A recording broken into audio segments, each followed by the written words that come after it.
नमस्कार दोस्तों, मैं हूं कृष्णदेव बन अक्सर। दोस्तों, जैसे आप देख रहे हो मेरा गला खराब है, खांसी है, लेकिन आवाज बुलंद है और तबीयत ठीक ही है।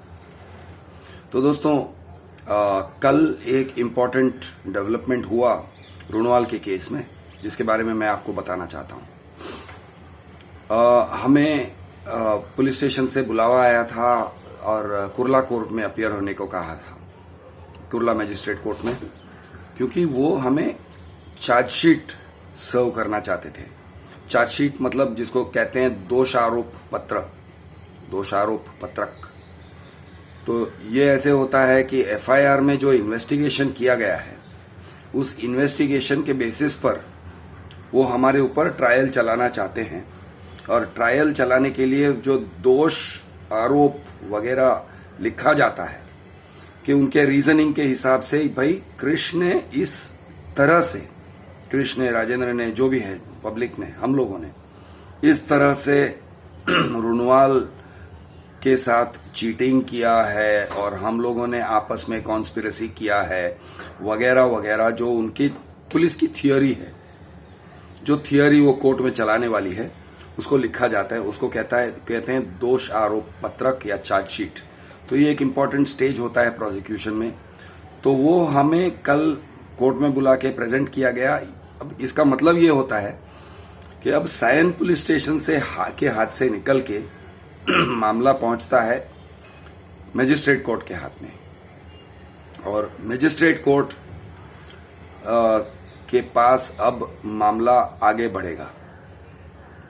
तो आगे बढ़ाएगा कौन? तो पब्लिक प्रोसिक्यूटर, उनके साइड से, यानी रुणवाल के साइड से किसी को आने की जरूरत नहीं है, कोई वकील नहीं आएगा, लेकिन पब्लिक प्रोसिक्यूटर मामले को आगे बढ़ाएगा, मामले को आर्ग्यू करेगा।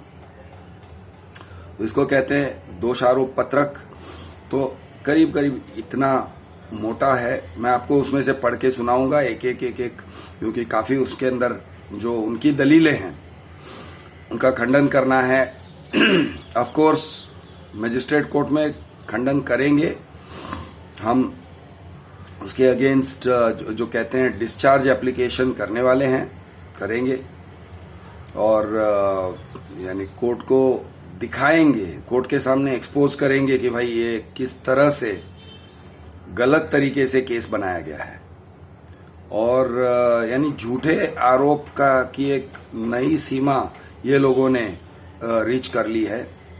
ये सब हम दिखाने वाले हैं, और आपके सामने भी मैं ये सब रखूंगा और दिखाऊंगा कि भाई ये कैसे कैसे आर्ग्यूमेंट्स ये लोग लेके आए हैं ये कहने के लिए कि हमने उनके साथ चीटिंग किया है वगैरह वगैरह, कॉन्स्पिरेसी किया है, उनसे पैसे हथियाने के लिए। ओके, बेचारा बिल्डर अपना काम कर रहा है, और ये 4 लोग, जिनमें से यानी 2 लोगों के तो 11 लाख रुपए गए हुए हैं बिल्डर के पास, उसी बिल्डर के पॉकेट में। एक बंदे का कुछ 4.25 राजेंद्र का रिटर्न किया है बिल्डर ने, वो भी मजबूरी में, प्रेशर में आके। और अब ये सभी फैक्ट्स को दिखाना चाहते हैं कि भाई देखो, बेचारा बिल्डर अपना काम कर रहा था, लेकिन ये अनलॉफुल एलिमेंट्स किस तरह से साथ में आए और कॉन्स्पिरेसी किया, और बिल्डर को, बेचारे को दबोच लिया, और चीटिंग कर रहे हैं बिल्डर के साथ, बेचारा मासूम बिल्डर। तो इस तरह से वो पुलिस का स्टोरी है। तो मैं आपको एक एक पत्ता खोल के दिखाऊंगा उनका कि क्या क्या उनके पत्ते हैं। अच्छा, साथ में दोस्तों एक और भी छोटा सा डेवलपमेंट हुआ।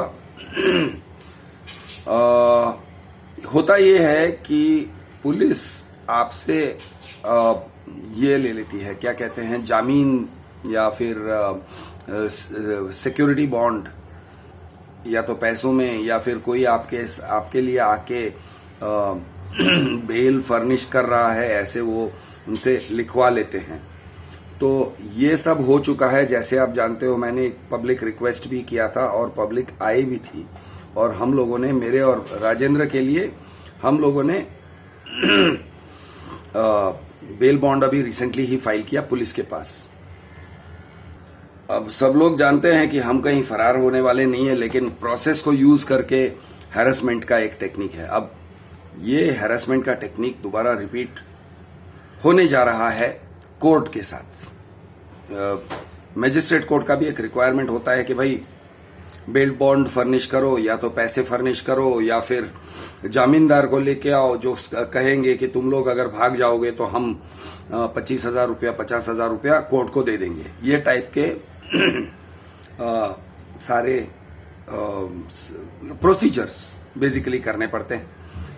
तो हुआ ये दोस्तों कि कल मेरे दोस्त एडवोकेट सुशांत ने एक सुप्रीम कोर्ट का जजमेंट भेजा था, मुझे भेज रखा था, और उस जजमेंट में SLP special leave petition of Sushila Agarwal versus state, तो इस तरह का पिटिशन है जो 2020 में डिसाइड किया गया था।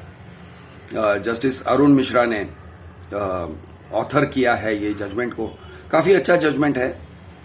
जिन लोगों को ये इस तरह से बेल बॉन्ड फर्निश करना पड़ता है उनको ये एक बार पढ़ लेना चाहिए, क्योंकि वो आपके लाइफ एंड लिबर्टी और पर्सनल जो डिग्निटी वगैरह है उसको सेफगार्ड करने में एक बहुत अच्छा रोल प्ले कर सकती है।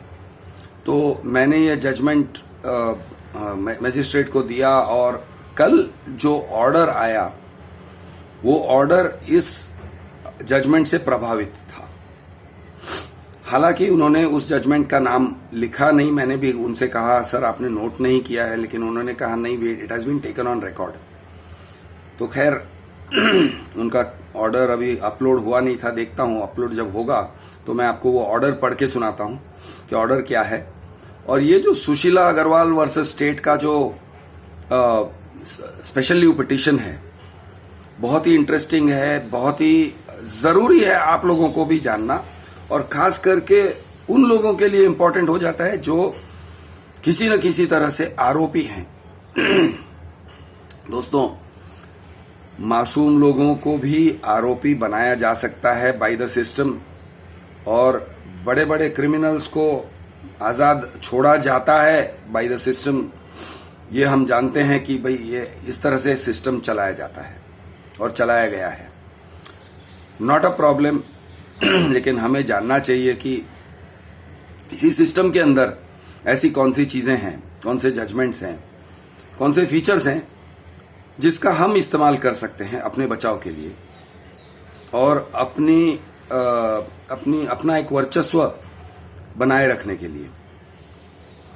तो मैं ये जजमेंट आपको जरूर पढ़ के सुनाऊंगा और आपको समझाऊंगा कि किस तरह का जजमेंट है और उसमें से क्या सारांश है उसका, क्योंकि 128 पेज का करीब वैसे देखा जाए तो it is saying around 78 pages, लेकिन आप प्रिंट करने जाओगे अच्छे साइज में तो करीब 128 पेज का जजमेंट हो जाता है।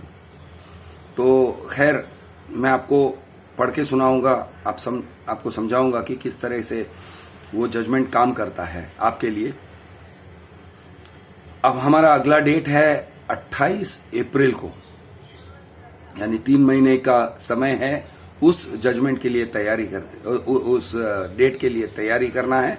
और संभव है कि हमने अगर डिस्चार्ज एप्लीकेशन उससे पहले तैयार कर लिया तो हम वो डेट को पुल फॉरवर्ड भी करेंगे। तो 28 April is the next date for criminal prosecution by Ronwal. लेकिन जो सिविल मैटर है, सिविल मैटर 31 जनवरी इसी महीने के एंड में एक हियरिंग आ रहा है। मैं आपको अपडेट करते रहूंगा। मैं हूं आपका दोस्त कृष दी अर्बन नक्सल। जय महाराष्ट्र, जय हिंद, जय जवान, जय किसान।